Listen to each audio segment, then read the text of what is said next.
It's 5:40 here on your Thursday. Welcome back. Well, Wednesday marked the anniversary of one of the biggest tornadoes to ever impact North Dakota. Meteorologist Stone Schaefer talks about the Fujita scale and the damage an F5 can do in this week's WeatherWise. Take it away, Stone.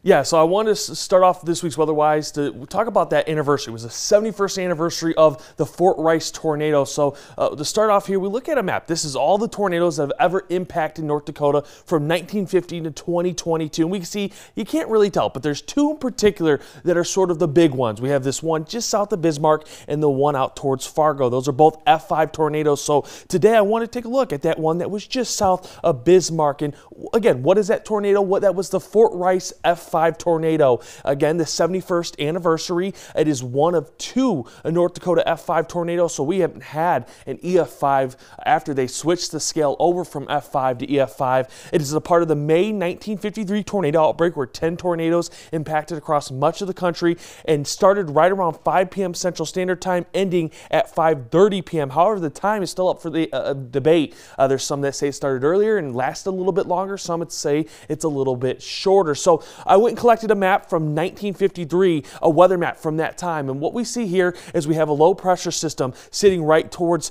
South Dakota. I know it's hard to see a very old map, but that low pressure system with the warm front on the eastern side of it, that allowed temperatures to rise up into the 80s and 90s here in North Dakota. We had dew points from the 60s and 70s as moisture wrapped around that low pressure system, and we had high wind shear as that low pressure system continued to deepen and got stronger and stronger, and that allowed an environment for tornadoes on that day back in 1953. So what was the length and the track of this tornado? Well, it started out in Morton County, again right around 5. It moved to the northeast, impacting Fort Rice around a time probably about 4:15 to 4:20, and then traveled across the river into Emmons County before ending just short of entering South Burley County on that day. And most of the damage was on the west side of the river on that day. So what happened after the storm? What are some of the stats? Well, the tornado traveled right around 14.2 miles, but there is some debate that it did travel as far as 20 miles.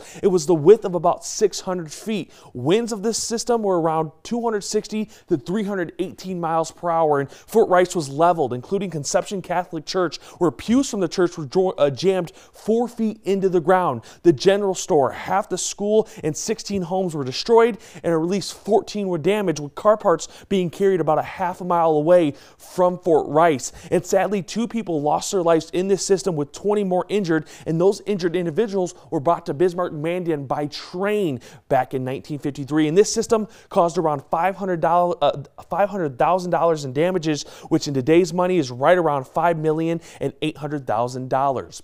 But remember to continue to send your questions so I can answer them here weekly on WeatherWise. You can do just that by visiting our website, clicking on Weather and then WeatherWise, and there that'll allow you to see a link that lets you submit your questions. Some certainly powerful stuff. Unfortunately, we haven't really seen anything that severe recently, right, Stone?